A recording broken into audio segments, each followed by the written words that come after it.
Om Bhurabhuvah Svah Tatsaviturvarenyam Bhargo Devasya Dhimahi Dhiyo Yo Nah Prachodayat. Om Shanti Shanti Shanti.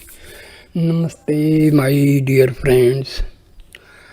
This is 16th video on Sai Gita. In the last video, Satya Sai Baba was narrating a story of the animals living in a vast jungle. After the speeches of animals, the final speech of the president, he says, was the president of that meeting. So what he says, let us see. Through effort, humans can transform their lower nature. The sage addressed the gathering, "Dear animals, all that you have just spoken of is true. Whenever a spiritual teacher does something or says something to us, it is meant for our own good. It is intended to promote our inner development and also our friendship and good understanding with others. But as soon as this friendship flowers and understanding blossoms forth, human beings become suspicious and think that something bad is being done to them. To your face they will offer salutations and use words of praise, but behind your back they will criticize and revile you. Filling themselves with opposites like that and with low forms of cleverness, they waste their intelligence and their lives." All the defects have been pointed out here are certainly true and present in humans. As for good, sleep, breathing and such things, there is absolutely no difference between humans and animals. The sage continued, I do want to point out, however, that there is one specialty in human beings that is unique, in which they cannot be compared with the animals. Animals may inherit a streak of cruelty. Once they have acquired that, they cannot change it. A tiger, however hungry he may be, will not eat rice and curry. He only aspires to have mutton. He will not settle for just a little tea and biscuits. However much he may try to change his habits, he will not succeed. On the other hand, if sufficient efforts are made by humans, they can transform their cruel nature and any of their bad habits. The most important difference between humans and animals is that humans with effort can bring about a complete transformer in themselves, whereas animals will not be able to accomplish that. These special capacities and skills for transforming themselves are only available to human beings. The fox got up and said, Swami, we will concede that human beings have these special capacities for changing themselves. But if they do not make use of these capacities, do they deserve the high status that they enjoy?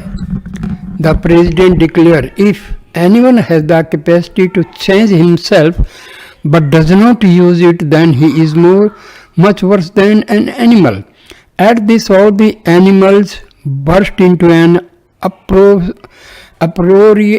uproarious applause.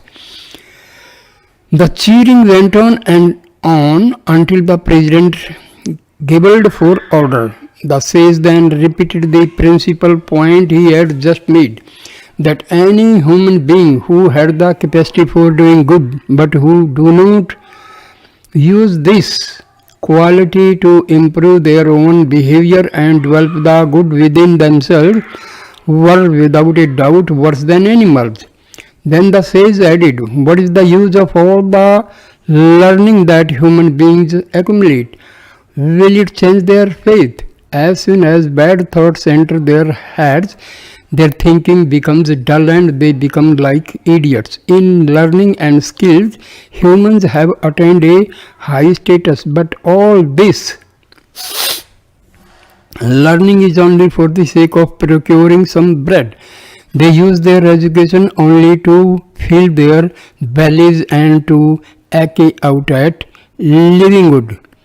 All this point the folks got up and added to what the president had just said. In the process of acting out their livelihood, humans use all kinds of unethical means. In this respect, it is clear that we animals are much better than human beings.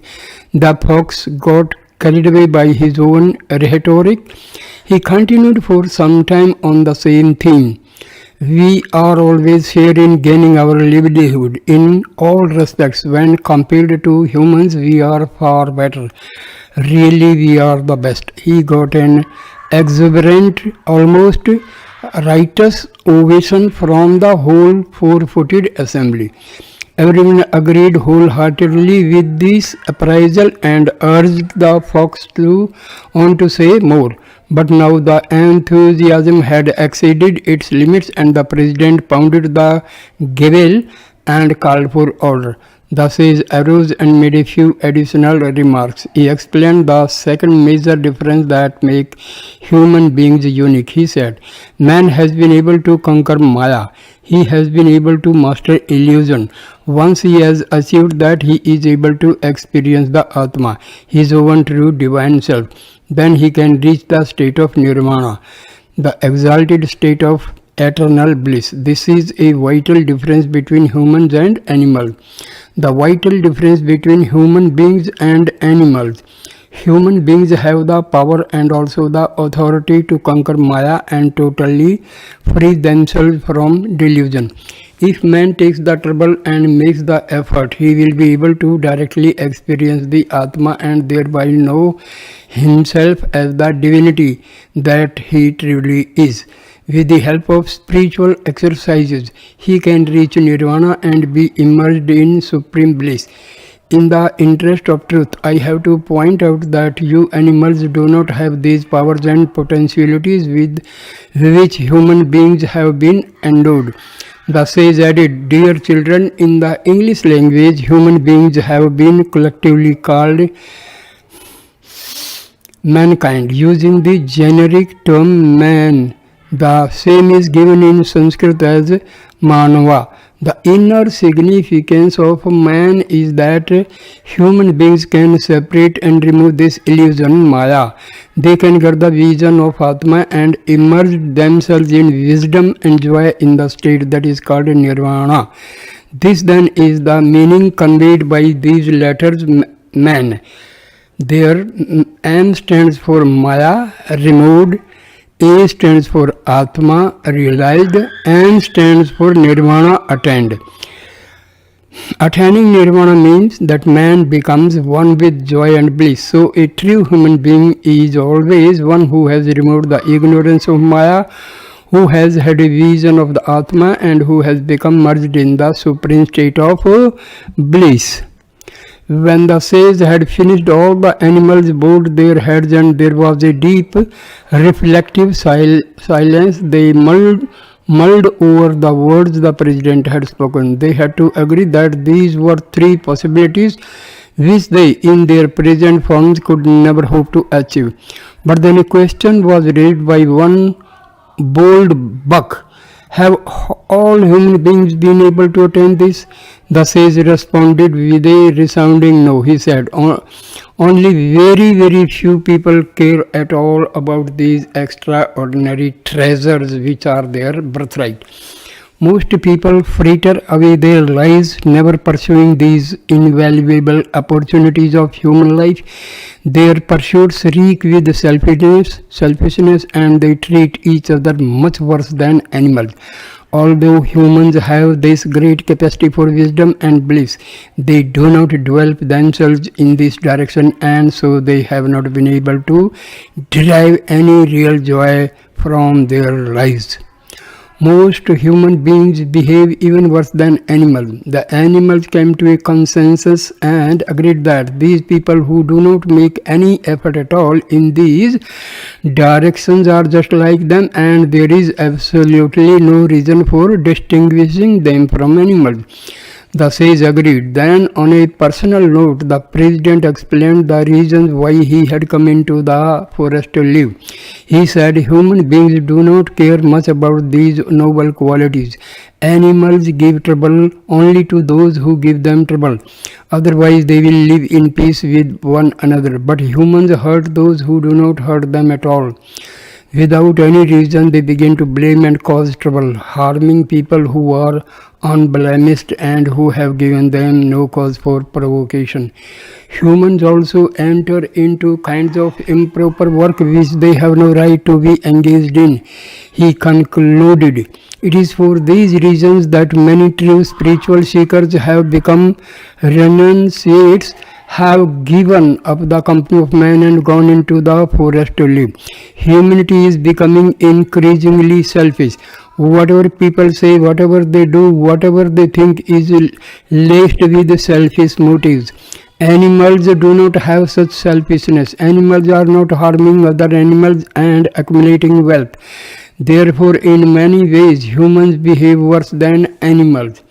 In this context, Krishna said to Arjuna, be a true human being, not one who is worse than an animal.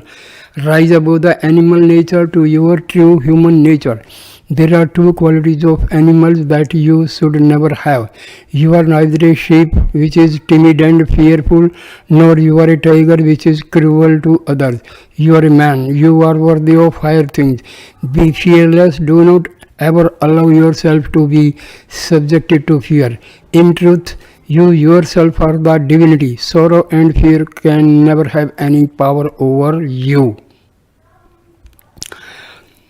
Whenever you have a firm faith in God, you will be fearless. But if you do not have, there is infinite power inherent in the human heart. But despite such power, you do not have faith in yourself. What is the reason for this? The reason is that you feel separate. You believe that you are different from the divinity. But in truth, the divinity is always inside you as your very core. This same divinity pervades the entire universe. When you develop a firm faith in God, you will never have any fear whatsoever. You will recognize that the God you worship is the one who is present everywhere in whatsoever. You will recognize that the God you worship is the one who is present everywhere in everyone and everything, and also in yourself. That belief will remove all vestiges of fear from your heart. But if you do not have that faith, then you will be ridden with fear. Every moment, every step, you will be afraid. When a truck comes in the opposite direction on the road, you will be afraid. Right from the very moment when you get up from the bed until you again go to bed, you will be afraid. And even in bed, you will be afraid that thieves might break into the house and steal your belongings. You will be expending your entire time in fear. But this is not the way a human being should live. You should become steeped in the conviction that the divinity is present everywhere and thereby attain utter fearlessness. Your faith in the omnipresent divinity is the key to developing fearlessness. Only when you lose faith will you develop fear. Only when you forget your true self will fear arise. You have forgotten your own true nature. You have forgotten the Atma. You are considering yourself to be this little 5.5 foot body, but the truth is that you are infinite in form and your power is unlimited. When you make an effort to remove the delusions and get a vision of the Atma, you become immersed in the bliss of Nirvana. then you can call yourself a real human being. If you make no effort along the path of self-realization but demean yourself into dark selfish pursuits and degenerate behavior, you become more like a demon than a human being. Do not fall to such depths. Conduct yourself life so that you can truly call yourself a human being and live up to the high ideals that you inherited when you were given this sacred human birth. Develop good qualities and gain the grace of the Lord. One of the names Krishna used to address Arjuna was the one who delights in being engaged in work. The most of you are given some work to do, you quickly get disgusted with it. When Sunday comes and you have a day off from work, you are happy. But if every day came when Arjuna had no work, he would be very unhappy. Arjuna always felt a great deal of joy and delight when he worked. The different names Krishna used for Arjuna in the Gita are associated with various noble qualities and virtues. You will be able to understand the nature of the divinity if every day you take up one virtue and try to incorporate it in your life. Patience, forbearance, compassion, and non-violence are some of the qualities that have already been taken up in this chapter. Now you have also learnt about fearlessness. There are a number of other important qualities. Only when you develop these qualities in your daily activities will you be able to earn the grace of the Lord. Without developing these noble qualities, you will not be able to gain a place in God's house, irrespective of the education, position, and wealth you have been able to earn. A person is not permitted to go to another country without a passport. Similarly, in order to earn the grace of God, your good qualities serve you as your passport. You must develop these qualities. Along with your education, you should also acquire good habits and sterling character. Without these, all your education will be of no use. This education you are now pursuing is only useful for living in the physical world. It will not take you to God. In the world of today, scientists have been able to glean a number of secrets from nature. But have they been able to gain peace of mind? Have they been able to get joy and happiness from the machines they developed? Happiness and peace cannot come from these. You can get peace only from the divinity. The worldly happiness and peace you get is but momentary and impermanent. It cannot take you to the state of permanent bliss. The wisdom chapter of the Gita emphasizes the practice of recognizing the one all-pervasive divinity that is always very near to you. This chapter is a very long one. There are 72 verses in it, but you will not be able to get rid of your sorrow by just learning these verses and merely chanting them every day. That will not be of much use to you. You will have to make a very strong effort to practice the inner meaning of these verses and apply them constantly in your day-to-day experiences. Only when you practice them in your daily life and make them your own, you will be able to earn the grace of God.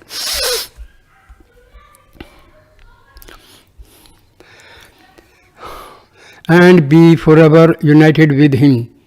Turn towards God and God will turn towards you. When you develop your power of discrimination and become fully awake to the indwelling divinity, you will not suffer sorrow nor be subjected to fear.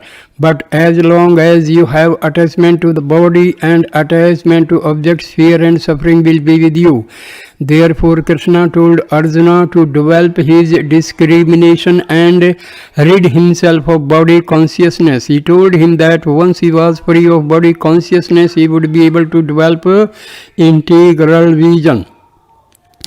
embodiments of love. Mankind today has three types of vision. The first is body-oriented vision, which is totally superficial. When you have this kind of vision, you see only the external appearance of others, such as the clothes and the ornaments they wear, their facial features, their body characteristics, their peculiarities of speech, etc. This type of vision is oriented only towards the phenomenal world. The second kind of vision is insightful vision. Instead of focusing on the external characteristics of others, you focus on their inner feelings, particularly as it is reflected in their behavior and expressions. You gauge the thoughts in another's mind and the feeling in their hearts by carefully watching what they say and do. When you have this kind of vision, you become concerned primarily with the deeper feeling and motivations of other person's sacred vision. The third kind of vision is integral vision. With this kind of vision, you do not concentrate on another's external features or even their inner feelings. When you have integral vision, you see the divine consciousness that pervades everyone, the inner unity that prevails everywhere despite body differences and differences in expression and emotional makeup. You realize that feelings, thoughts and behavioral characteristics all undergo change and transformation, but you are not interested in characteristics that change with time. With integral vision, you are wholly oriented towards the unchanging, indwelling divinity.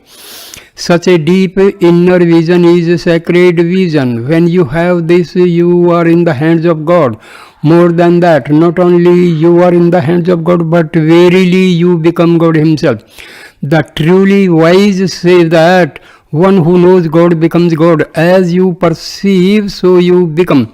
Therefore, when you gain integral vision, you take on the sacred nature of the divinity itself. To become a person of the highest wisdom, you must develop integral vision.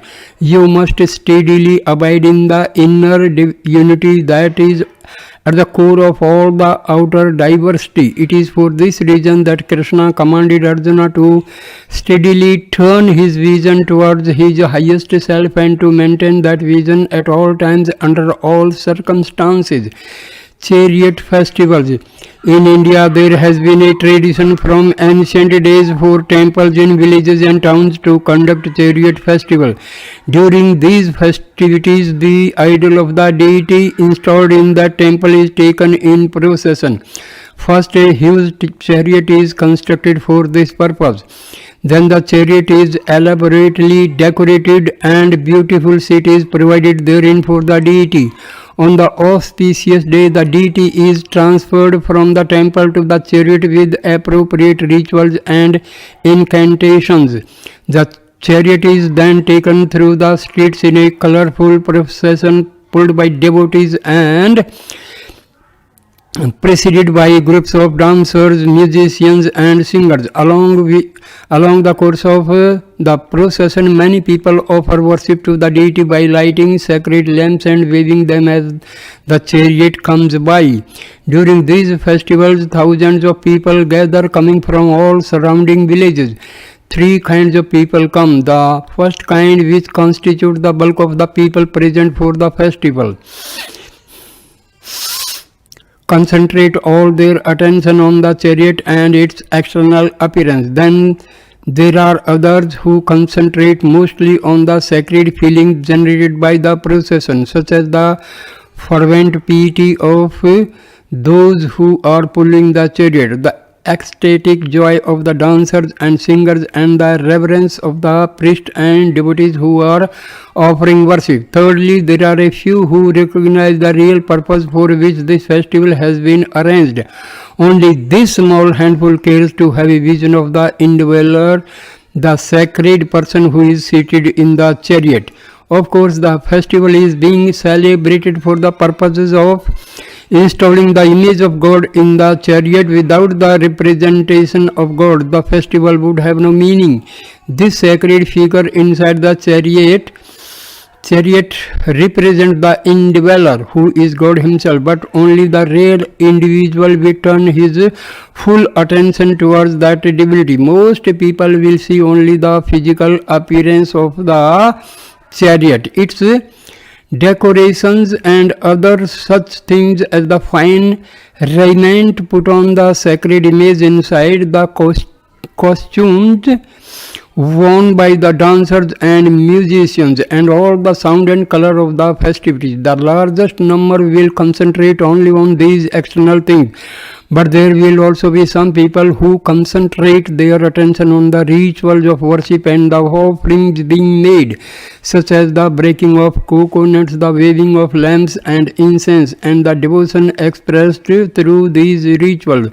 The number of people with this kind of vision and interest will be much smaller than those who concentrate on the decorations, the dances and the dramas, and all the external paraphernalia associated with the festival. But the divine person who has been installed in this chariot, who is driving this chariot, and who is the resident of this chariot will be seen by only very small number of intensely devoted people who yearn to have the sacred vision of the divinity.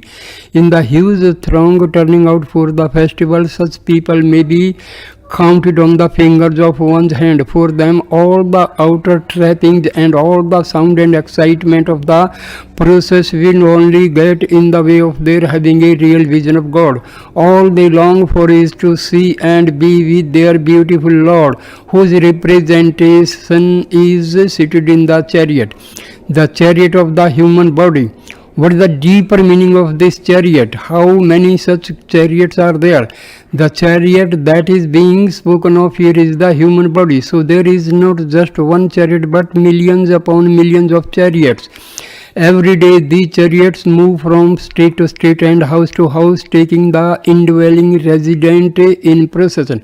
You have been developing your vision in such a way that you see only the body and its external features or the expressions arising from various feelings and emotional states. But you have not learned to develop the internal vision, the vision which perceives the indwelling person in this chariot of the body and understands who he really is. It is very rare individual who attempts to look deeper beyond the external and superficial aspect of the body and beyond the emotional and mental traits of the individual to try to discover the sacred divine principle which is there inside. The bodies of human beings are not the only chariots. The bodies of animals like dogs or tigers or elephants are also chariots. In fact, the body of every being is a chariot. For example, Lord Shiva is depicted as riding on Nandi, the bull. The bullock is Shiva's chariot. Yet when you see a bullock, you do not think of Lord Shiva. Still he will be seated there. When you see a rat, you will not be thinking of Ganesha, the elephant god, who represents the aspects of protection and wisdom in the divinity. Lord Ganesha will be there riding on that rat. The rat is his vehicle.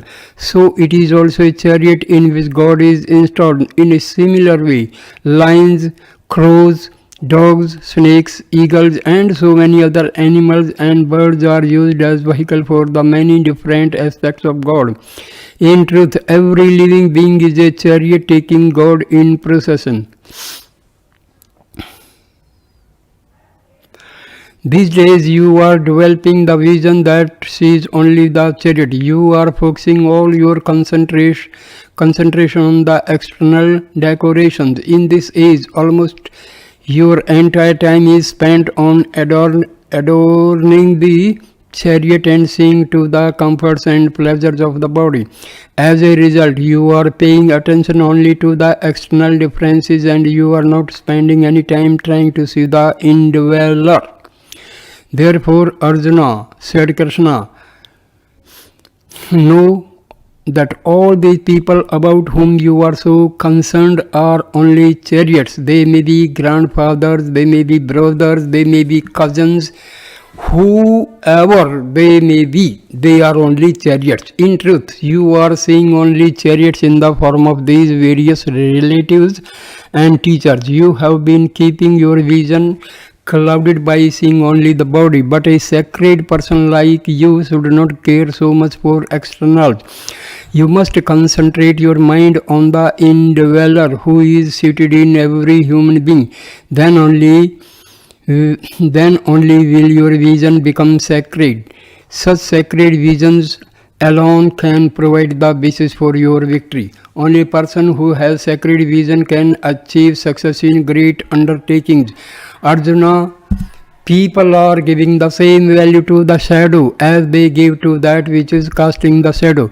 They are giving the same value to the reflection as they give to the one whose reflection they are seeing. But that is not correct. The unchanging sacred principle which has given rise to all these shadows and reflections is the eternal self. It is Atma. Its value is unlimited and beyond all measure. On the other hand, the external beauties of these bodies and all the thoughts and feelings and behaviors that are being manifested in these bodies are all just images. They are only shadows or reflections without any real substance or lasting value. When Arjuna gave so much value to mere reflections, he was displaying his ignorance. His was not a worldly type of ignorance, but ignorance related to the spirit. Arjuna had not developed his inner vision. He was not yet able to discriminate between which is real and that which is unreal. In order to save him from all the misunderstandings and confusion which would inevitably arise when there is a lack of inner vision, Krishna undertook to teach Arjuna the sacred knowledge of the eternal self. Krishna instructed Arjuna in the spiritual exercises which had to be practiced in order to attain his highest wisdom. The field of the heart. Before a farmer can raise a crop in his field, he has to do a great deal of preparations. Before the seeds can be sown, the land must be cleared of brushes, stones and weeds, and then it has to be softened by plowing and irrigation. The farmer must determine what particular type of seeds will grow best on that land and what kind of nutrients would be required to fertilize the soil. When all these preparations are completed, he finally sows the seeds. Therefore, before a crop can be raised, the entire field has to be made ready for cultivation. Stones and weeds have to be dug out and thrown away. Only then can the appropriate seeds be sown to assure a good crop. In a similar way, a spiritual aspirant must also carefully prepare the field of his heart. The same principles of cultivation apply to that field. First, one has to remove from heart all undesirable thoughts and useless habits. They have to be dug up and cleaned out. After that, you have to irrigate the entire field of the heart with the waters of love. These water of love makes the heart soft and cultivable. With the help of spiritual practices, you have to plow the field of your heart and spread the fertilizer of faith in order to make the soil rich and nutritious for the seeds to grow well there. Only when all this has been done will the entire field of the heart be ready for sowing. When the heart is covered with bad weeds of base thoughts, when it is barren, hard and dry and infertile, how can good seeds grow there and have any chance of maturing into a beautiful crop? It is in this connection that Krishna said to Arjuna, Arjuna, you must cultivate and transform the field of your heart. You must root out your external vision, develop a pure and strong flow of love for God. Sow the seeds of God's name in your heart and you will raise a rich harvest of unity consciousness there. For that is what grows best in that field. That is its very nature. Then you will become a man of steady wisdom and attain your spiritual goal. In the garden of your heart, you will be able to enjoy the sacred fruit of liberation. Once you have that, fear can never again trouble you. True fearlessness. When you have steady faith and an integral vision, and when you constantly think of the indwelling divinity, you will not become elated by joy nor shrink away from sorrow. It is only then that you will become completely fearless. Fearlessness does not mean the absence of fear. True fearlessness completely transcends fear. It is altogether different and much higher than the mere removal of fear. The latter is a momentary experience. It comes and it goes. For example, if you happen to see a rope lying on the ground after dusk, you might think in the failing light that it was a snake. Fearing that the snake might harm you, you would switch on your flashlight to get a better look at it and see if it is a poisonous snake.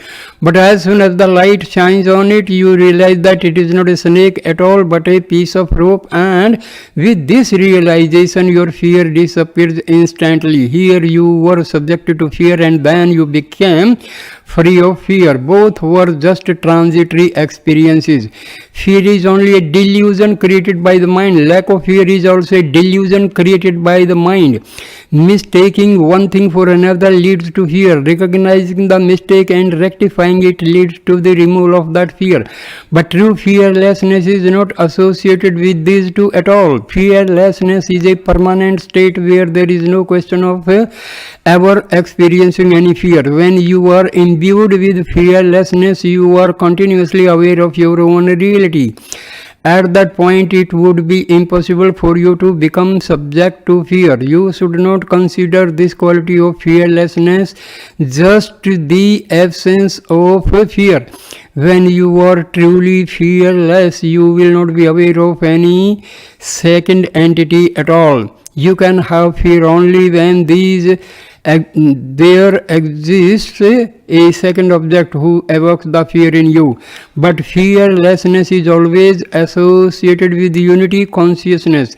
It refers to non-duality, where there can be no two but always one. Only in the state of non-duality will you be truly fearless. When you forget your true self, you will suffer from fear. When you remember only the world and not God, you will suffer from fear. When you are filled with desires and attachments, you will suffer from fear. When you are deluded by objects, you will suffer from fear. On the other hand, when you are immersed in the transcendental reality, you will be totally free from fear. You will never be afraid of anything. Then you will be truly fearless. Krishna said, Arjuna, there is only one thing you will have to develop. You need not dwell further your vision of the phenomenal world, nor do you need to further develop your mind. You need only to develop the vision of the one existing everywhere in everyone. If you know it and if you remember it, then you will not be subject to this constant cycling between fear and its removal. So long as you have the deluded perspective that the world is real and made up of separate objects, your vision will be clouded and you will be subject to fear. But when you recognize the truth of the unity of the whole creation, you will be forever fearless. A person like you should become wise and never again experience fear. So I end this video here. Thank you, my dear friend, for watching and listening this wonderful video. Please like, comment and share the video and subscribe my channel. Thank you. Namaskar, my dear Sai Rams. Namaste. Namaste.